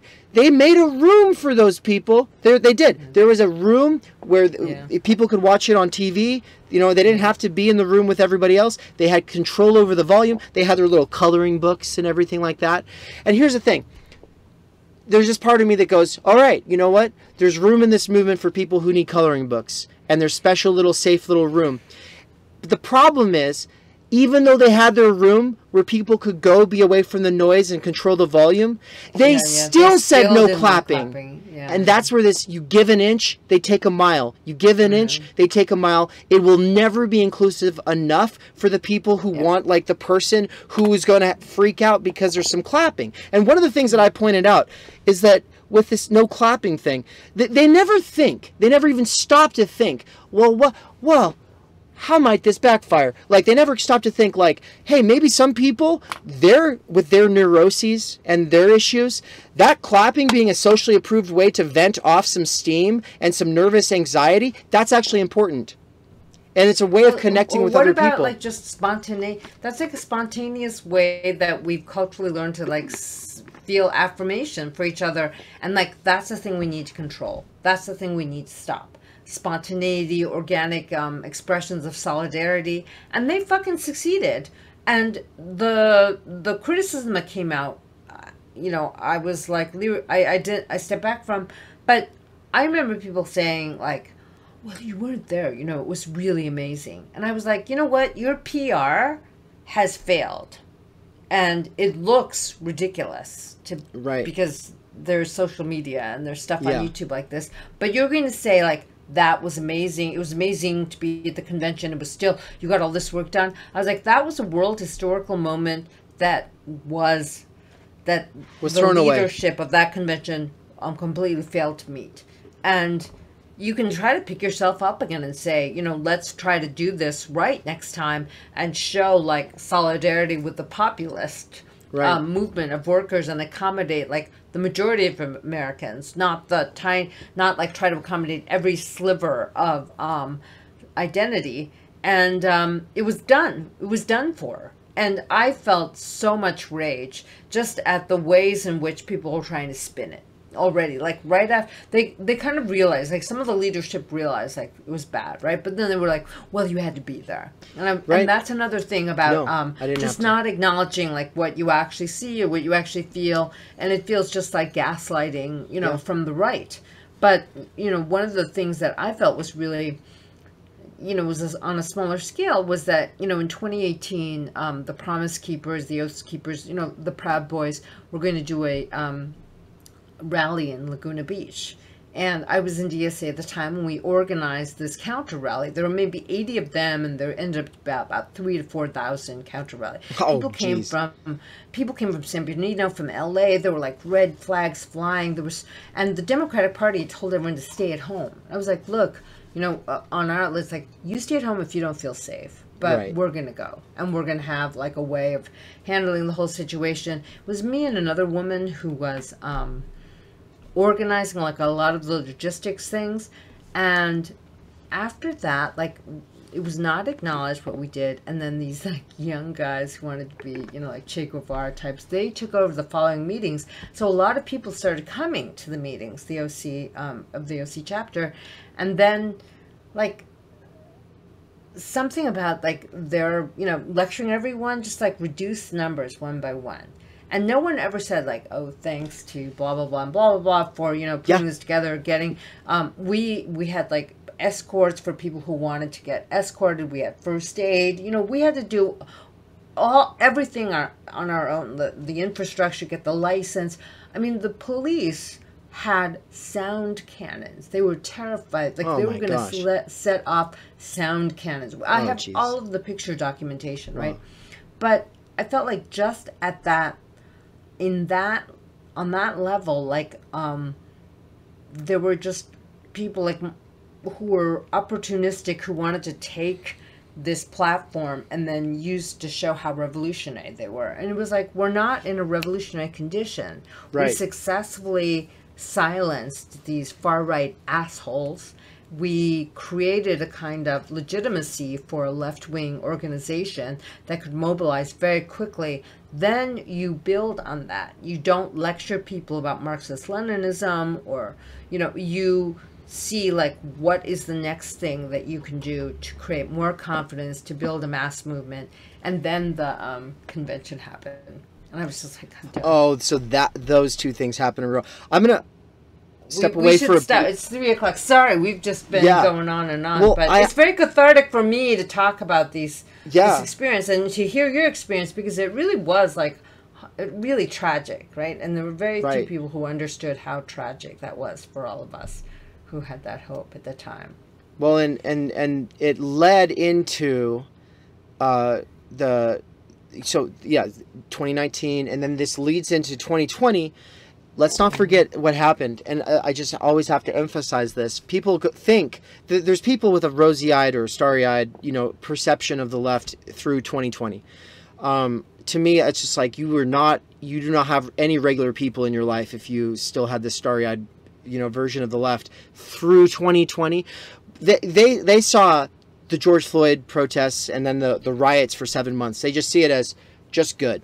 Just like, it's just a good thing. It's just positive. And then the worst thing that happened within that year besides COVID was January 6th, which was the worst thing since the Civil War, they think. Okay, even if that was true, the way that the left, after Bernie, turned into a leftism of, in its most radical moments or whatever, of particularist politics, of identitarian politics, of opportunistic politics. Politics. All of this is still not the worst thing to me. The worst thing from all of it was the fucking gaslighting, humiliating, straw-manning narrative scripts being rolled out about how, oh, if you don't trust the CDC, if you don't trust the Democratic Party, if you don't trust these activists, if you don't trust, et cetera, et cetera, et cetera, then you're the problem. It's your fault. It's you people. It's the people who live in the states that are not convinced that they need to shut down the entire fucking world. No, like there are a lot of people on all sides of everything, apolitical, left, right, who weren't doing this whole like, yeah, we need to shut down everything, you know, and they believed that, you know, you got to make it so that people who are particularly susceptible to, you know, immunocompromised are able to stay home. Right. But the idea of shutting everything down was a debatable idea from the beginning, and they act like it was never debatable. And so this brings me back to the authoritarian thing you talked about versus reason. Right. Reasoning with people is like, here's my position, these are my reasons for thinking that, and you do it in a way where you are assuming an audience that has a fucking brain and intellectual integrity and taking personal responsibility for, oh yeah, I got to think that through myself, instead of just like, here's how it's going to be, and you listen to me, or you're the problem. Which, I mean, you're a bad person. I mean, this is the thing that no one wants to talk about. Oh, we'll end on this controversial note, but I think the rates of infection between California and Florida are not that dissimilar, and Florida never shut down. So no one wants to face that music. I got other things to say now, but I can't even say them. Well, someday, maybe like in a year, or two.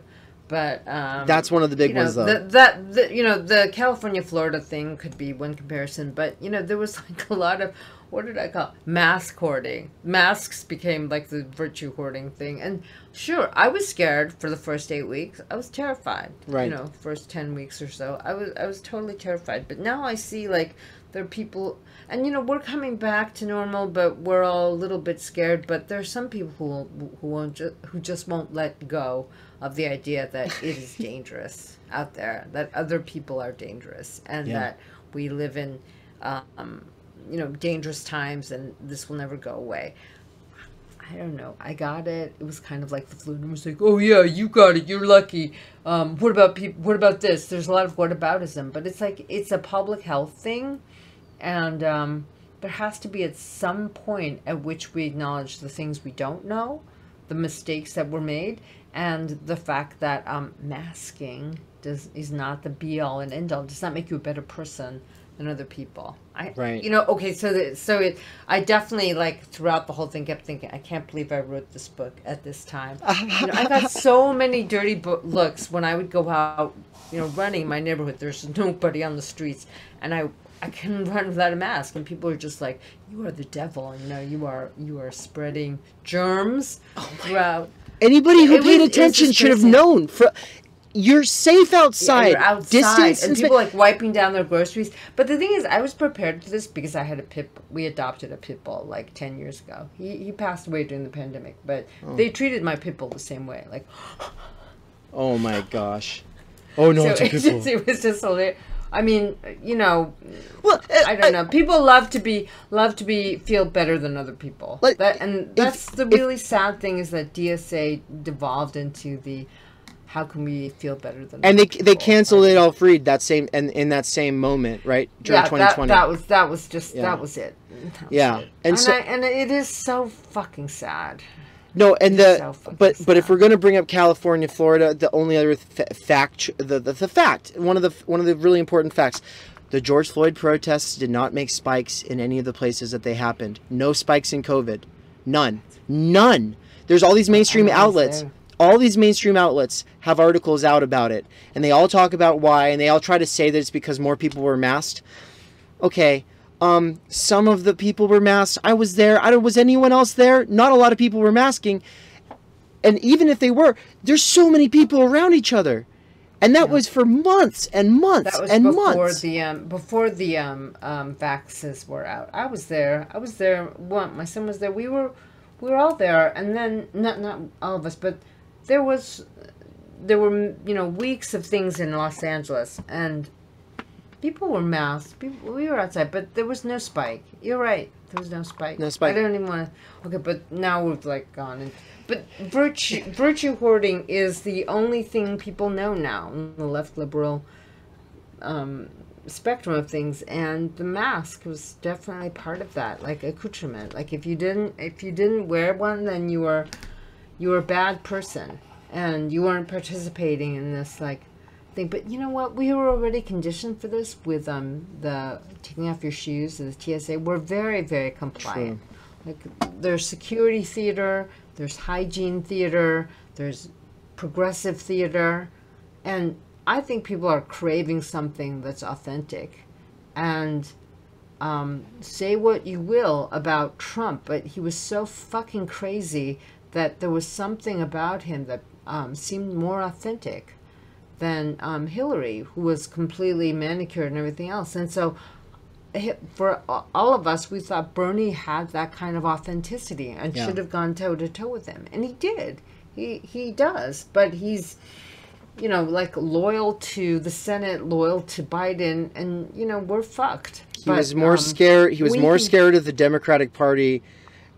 He was more scared of the Democratic Party blaming him for Trump a second time around than he was of actually going against the Democratic Party, which is basically what would have been needed in that time. Which is, you know, his dilemma, and we have to come up now with something else. We can't just put everything on him. No. And we have to come up with some other political line that remains loyal to a kind of leftism that is about the authentic needs of the majority of Americans, and it doesn't, and working class Americans. Yeah, it seems easy when you say it like that, but it's so fucking hard because everything is arrayed against it. One is, and you know, having been involved for like 6 years there, from right before Bernie through when he was done, it's like, okay, the first time that he dropped and did what he said, and, you know, did these speeches for Hillary and all that, so that he could, supposedly it was all just, you know, maneuvering to get rid of the super PAC deal against him so that he could really pull it off in 2020. So for me, it was all strategic still. There was a lot of people who burnt out in that time, though. And I remember seeing a lot of people, they dropped out, they never came back. And Idaho and a lot of other states who did go for Bernie. I mean, when we went for Bernie, we rolled out for Bernie. Everyone was out for Bernie. This other time around, like, very few people. The people who burnt out the first time, and then also some of the people who burnt out the second time, some of them just become tankies. And the thing is for me, for me, it's like It's a very small proportion. Right? well, but in the DSA, it's a big proportion. Oh, okay. And so okay. here's the thing. I'm not like, oh, anti-authoritarian. We have a real democracy and needs to be preserved. Whatever. I don't believe that. But at the same time, though, what it does is it's funny how the PMC mode, it fails, and then the people who are like, oh, okay, well, the Democratic Party, it's not going to work, and so now we're going to be Leninists. They do it in a PMC way. Yeah, I know. And because there is the vanguardism kind of cooked into Leninism, it works really well with their kind of recycled New Left vanguardism. Yeah. And so it's just like, yeah, it's like, I don't care like, what you call it or how you're going to go about it. You give up on popular politics. You give up on mass politics. It's like these 2018 Che Guevara wannabe people you're talking about. This is what I've seen. And it's like, oh yeah, you got it all figured out. Right. So good for you. Yeah, good for you. Good luck with that. Good luck. I know. Oh, well, we're not ending on a high note, but at least we're having this conversation, David. Yeah. So and I at hope least we can think out of the group thing, and we're not being like carted away. Yeah. I'm really paranoid these days. Well, I mean, look, they're going to come for you. If at the point that they can't ignore you anymore, they're going to come for you, and it just make sure to like go outside and touch grass and have long phone calls with human beings, and don't go on Twitter and TikTok when they're going after you, and you'll get through it. And it's I've got your back. I've got your back. I'll come down there. Okay. No. Twitter doesn't matter. No, it doesn't matter. I'm actually talking more about work these days. I mean, I don't care about social media. I cannot tell you how powerful the experience of having written this book is, because I've just gotten such an incredible response from people from all walks of life, and I'm still getting those kinds of emails, and I feel like I wrote the book for them, not for these Twitterati or anything else. But I do feel like how far the Academy will tolerate my critique is something else. But I'm not backing off. I'm not backing off at all. Well, thank you. Thank you so much for coming on. I really, really appreciate it. Everyone, Thank you for having me. Everyone, make sure to check out Virtue Hoarders, and I look forward to your next book. Thank you. All right, Dave. Take care. I'm going to stop. Okay, I'm going to stop.